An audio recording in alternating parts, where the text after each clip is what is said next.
put it in slideshow mode?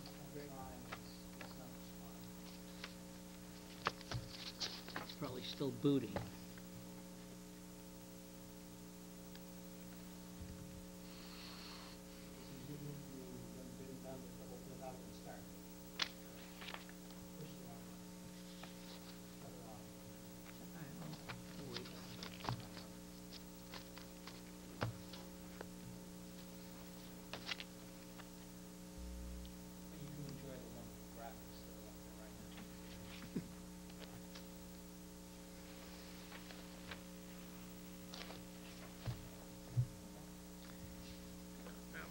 We can probably dim those lights.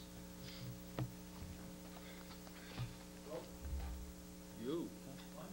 That's good. That's good. That's fine. What I'd like to do is just give you an overview of the capital process. I'll spend about 10 minutes, and then, as I said, if Superintendent Trutman is here, we'll turn it over to him to the school proposals. Just to familiarize those who are watching, the capital definition is tangible assets, which consist of equipment, vehicles, buildings, or projects that cost at least $10,000. They need to have a useful life of at least 5 years. Typically, the capital improvement program is presented to the October town meeting, so we can utilize available free cash. However, projects may also be submitted for funding at the April town meeting. The program requirements are addressed in the town charter. They define the process for the town administrator's role in the annual capital improvement plan and the 5-year plan. The real purpose of a CIP or capital improvement program is it does demonstrate sound fiscal planning, effective leadership by coordinating capital needs, and operating budget expenditures where they have the greatest impact due to restricted funding. And restricted funding is simply the reality that the amount of requests always exceeds the amount of available funds. And that is particularly true this year, where the economy has resulted in us receiving fewer revenues to proceed with our capital improvement program for the October town meeting. The process that has been in place here in North Reading for a number of years is the finance and director and town administrator put together the annual capital plan. We evaluate, we prioritize requests, and we place them on a 5-year capital improvement schedule. That was done as part of the April town meeting. As part of that process, we ask some key questions. In summary, what those are, they're shown here. What is the general benefits of a project? Does the expenditure contribute to town goals, plans, policies, and programs? What is the total cost and tax rate impact, i.e. is the project affordable? Are there legal or public safety implications involved with the request? And is the project acceptable to the public? As part of that process, there's actual criteria 1 through 8 that each project is reviewed. This criteria has been in place for a number of years, and it was put together through the Finance Committee. And the highest priority requests would be deemed to be priority 1, and those are risks to public safety and health. And there are any number of variety of projects that could fit that. And those priorities range all the way down to priority number 8, which would be lowest priority, and that would be the introduction of a new or substantially expanded town facility or program. And so when we look at each of our capital requests, we look at it in terms of what we believe the priority will be.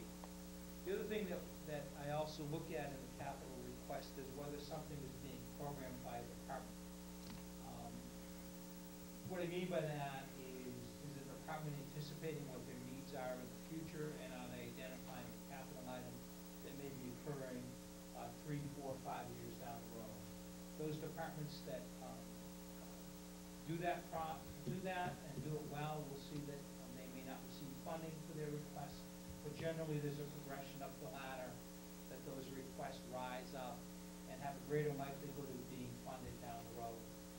Again, that's for the more routine items. There are things such as roofs that need immediate repair, or septic systems that fail for whatever reason, or other items that come into play. We need to weigh what those are in terms of how they fit in the priority schedule. terms of this coming October town meeting, and to give you really a summary of our capital improvement program, at October town meeting, the total amount that was submitted, inclusive of all the municipal and school departments, is $2,812,875. That's a little bit higher than last year. If you want to compare where we were last year, we were about $2.5 million. So a little bit higher this year. And in addition to the $2.8 million, there's $709,000 that have been requested through the Water and Hillview Enterprise Funds, which we treat differently, but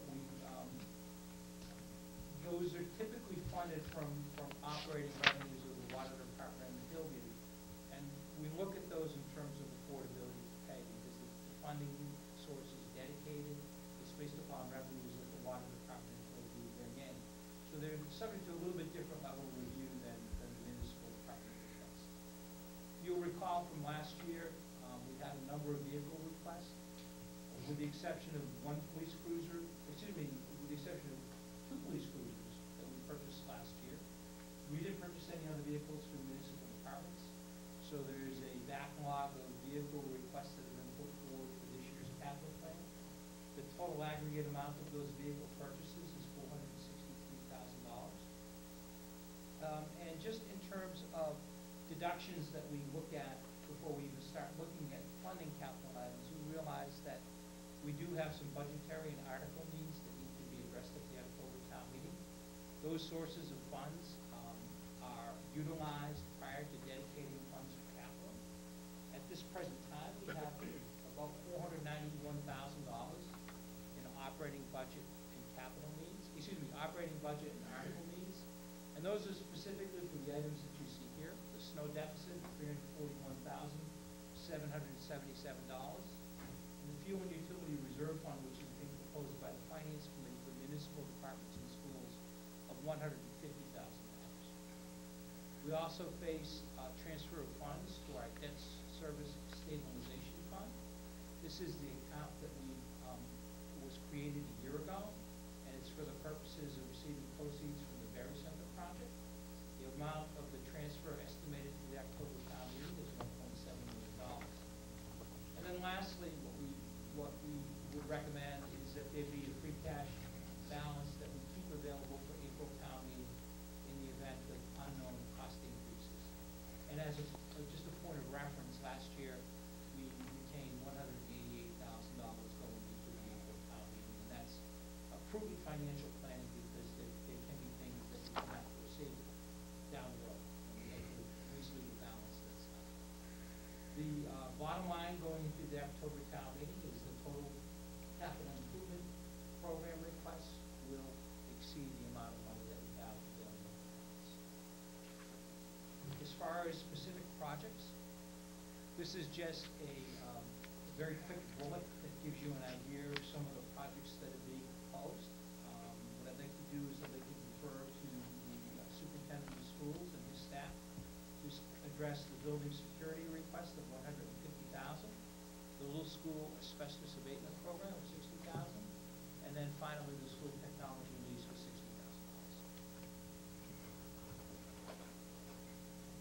You're up. You're up.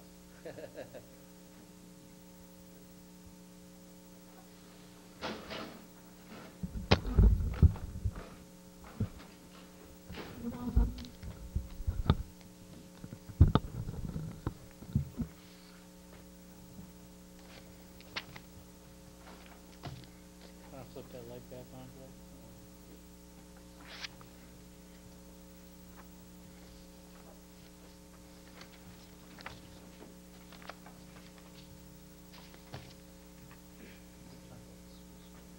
Thank you.